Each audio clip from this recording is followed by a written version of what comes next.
from Washington, D.C. Thank you, Mr. Chairman.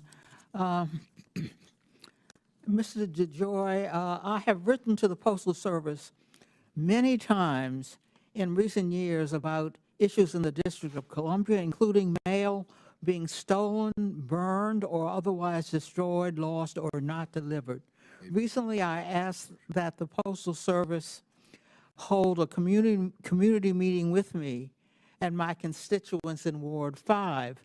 The Postal Service waited for weeks before responding and eventually told my office it was in the so-called black period before the election and could not hold a community meeting with an elected official, even though my request was placed weeks before the blackout period started.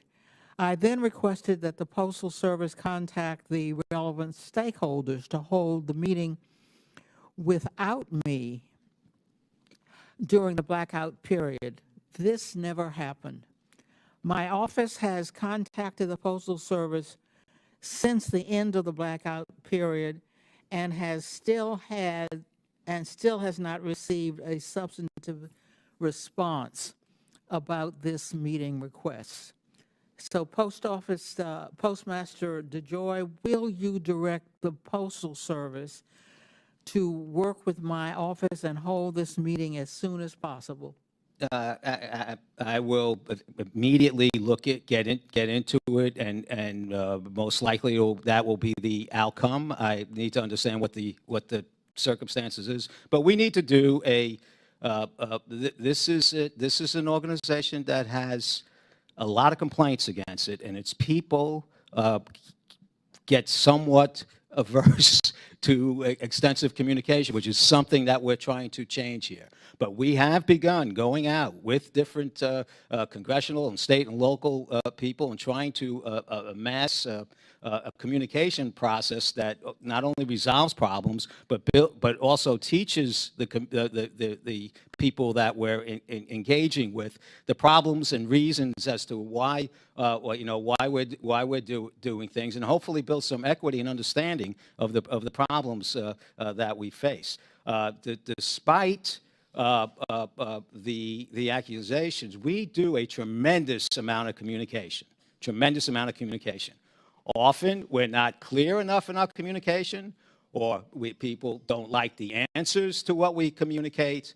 But we will engage and embrace that, and I will personally look into your situation and get back to you in a couple of days. Well, Mr. DeJoy and Ms. Hull, as you know, mail theft has exploded in recent years. Between 2019 and 2022, there was an 87% increase in reports of mail theft from mailboxes and a 543% increase in letter carrier robberies. An audit issued this year by the Government Accountability Office stated that the number of U.S. Postal Inspected Service investigations into serious crimes nearly doubled between 2019 and 2023, an increase driven by robberies of letter carriers. I ask unanimous consent to enter into the GAO report titled U.S. Postal Service Inspection Service should document its law enforcement workforce decision-making process. Without objection, to ordered. Thank you. In the District of Columbia, my constituents are continuing to experience mail theft, including check fraud.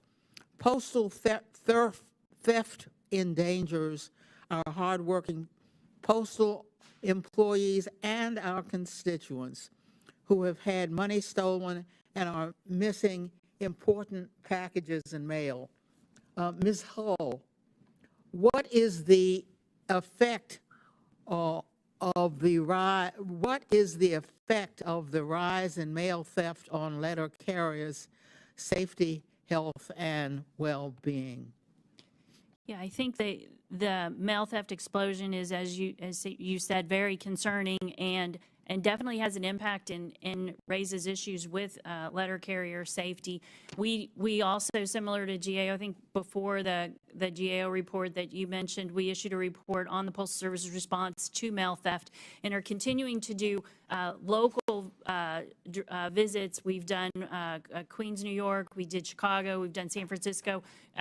Washington, D.C. may be a place where we go also to look at what the Postal Service is doing to address mail theft. I have introduced a bill to require the U.S. Postal Service to install security cameras at each postal facility to protect USPS employees, customers, and property. The Postal Service retains its own law enforcement body, the U.S. Postal Inspector Service, that is tasked with investigating and preventing postal crime.